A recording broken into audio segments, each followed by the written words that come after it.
Hello students, study hub में आपके एक बार फिर से स्वागत है। देखो हमारे पास एमसीक्यू की सीरीज़ लेके आए हैं एक और। तो अगर आपका स्कोर 5+ आएगा तो आपका स्कोर बहुत अच्छा रहेगा। एमसीक्यू इन 10 में से 5+ स्कोर, और अगर 7-8 से ऊपर है तो बहुत ही ज़्यादा अच्छा स्कोर होगा। लेकिन अगर आप 5+ स्कोर करोगे तो आपके पास बहुत ही अच्छा स्कोर रहेगा वो। तो चलो वीडियो को स्टार्ट करते हैं। वीडियो को स्टार्ट करने से पहले अगर आपने चैनल को सब्सक्राइब नहीं किया, बाकी आप जानते हो। चलो वीडियो को स्टार्ट करते हैं।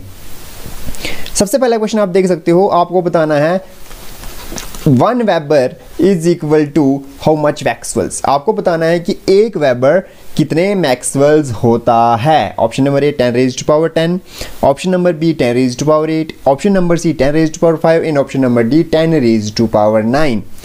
तो आपका इसका क्या आंसर रहेगा?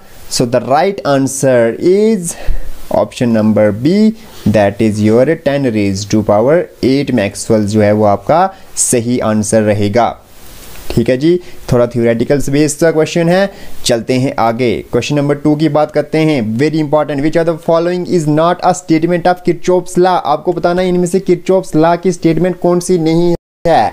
तो किरचॉफ्स लॉ तो आपको रटा रटाया होगा। सबसे पहले the algebraic sum of currents at any junction in a circuit is 0। तो क्या ऐसा किरचॉफ्स लॉ में आपने पढ़ा था? तो ये आपने बिल्कुल पढ़ा था सर, हमने कि ऐसा हमने बिल्कुल पढ़ा था कि sum of algebraic sum of currents at any junction in a circuit is 0।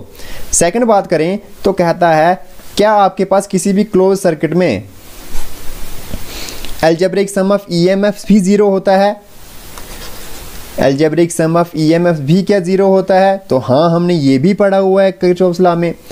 Next बात करें तो आपके पास कहता है resistance of conductor is equal to ratio of voltage in current. क्या ऐसा कहीं पे किरचॉफ्स लॉ ने बताया था कि आपके पास जो रेजिस्टेंस किसी भी कंडक्टर का होगा वो रेशियो होगा किस का? वोल्टेज और किसका?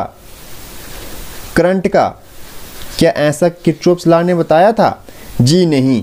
तो आपका जो सही आंसर रहेगा इस वाले न्यूमेरिकल, क्योंकि आपको पूछा गया कि एमसीक्यू में नॉट अ स्टेटमेंट, तो दैट इज योर सी, जो इसमें ये बिल्कुल नहीं है। और आपने ये भी पढ़ा हुआ है द सम ऑफ, तो आपके पास the current coming towards the junction is equal to the currents going away from the junction. So the third option जो है वो आपका सही आंसर रहेगा कि जो रेशियो होता है वोल्टेज और करंट का वो रेजिस्टेंस के बराबर होता है। It is not a statement of Kirchhoff's law.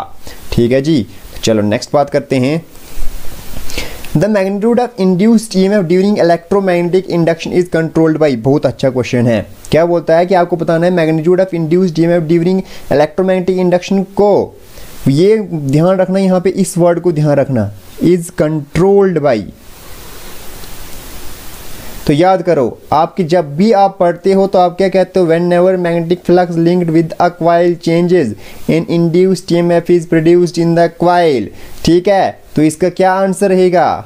Option number D, magnetic flux इसका सही आंसर रहेगा। आपका आई होप आपका भी सेम जा रहा होगा। मैंने आपको पहले ही बोला है आपका 5+ स्कोर इसमें बहुत अच्छा रहेगा। ठीक है, चलो नेक्स्ट बात करते हैं। 1 tesla is equal to, again थोड़ा सा थ्योरेटिकल बेस्ड क्वेश्चन है, लेकिन कभी कभी पूछा जाता है एमसीक्यू सीरीज में। तो आपको बताना है 1 टेस्ला किसके बराबर होता है। तो हमें पता है कि जो 1 टेस्ला होता है कितने गॉज के बराबर होता है? That is equal to 10⁻4 gauss. ठीक है, इसका क्या आंसर रहेगा? Option number A 10⁻4 gauss. ठीक है, नेक्स्ट बात करते हैं। Power factor is defined as, power factor का क्या रेशो? तो हमें पढ़ा हुआ है पावर फैक्टर जो होता है किसी भी सर्किट में, पावर फैक्टर जो होता है is defined as the ratio of true power to the apparent power. अगर आपके पास नोट्स होंगे आपके क्लास 12th फिजिक्स के तो ध्यान से देखना, वहाँ पे क्लियरली लिखा होगा कि पावर फैक्टर जो होता है that is the ratio of true power to the apparent power. तो रेशियो कहाँ पे है? ये दिख रहा है हमें ऑप्शन नंबर बी। किस का रेशियो? ट्रू पावर का और एपरेंट पावर का, वो हमें देता है पावर फैक्टर। ठीक है जी, नेक्स्ट बात करते हैं। यहाँ पे आपको एक सिंपल सा मेंशन किया हुआ है, तो आपको बताना है ये किसके अकॉर्डिंग है।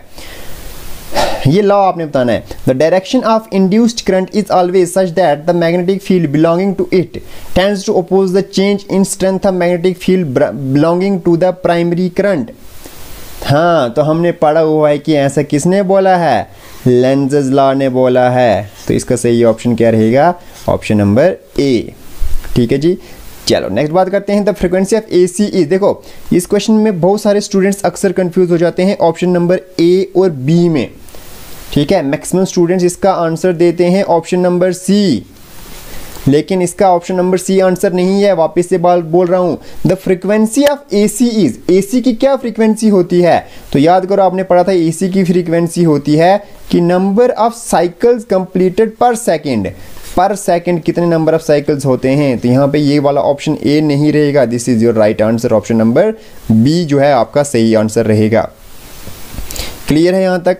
चलो नेक्स्ट बात करते हैं, और आपका स्कोर कमेंट करके ज़रूर बताना मुझे। अगर आप इस वीडियो को देख रहे हो तो स्कोर ज़रूर बताना कितना स्कोर आया। और मैं वापस से बोल रहा हूँ 5+ score is a very good score. Reciprocal of impedance again एक थ्योरेटिकल सा ही क्वेश्चन है। तो इम्पीडेंस ये आपके थोड़ा सा माइंड चेक करता है आपको कितनी चीज़ें याद हैं। तो रेसिप्रोकल ऑफ इम्पीडेंस याद करो, इम्पीडेंस का रेसिप्रोकल किसके बराबर होता है? ए इंडक्टेंस, बी कैपेसिटेंस, सी एडमिटेंस या डी नन ऑफ दीज। तो आपका जो सही आंसर रहेगा that will be reciprocal of impedance क्या होता है? That is admittance. ठीक है जी। चलो question number 9, in any LCR circuit, किसी भी LCR सर्किट की बात करें तो बताओ करंट और वोल्टेज के बीच का रिलेशन क्या है? क्या करंट लैग करता है वोल्टेज से, या करंट लीड करता है अप्लाइड वोल्टेज से, या करंट कभी आगे कभी पीछे, या करंट जो है वोल्टेज के साथ साथ चलता है कदम से कदम मिला के?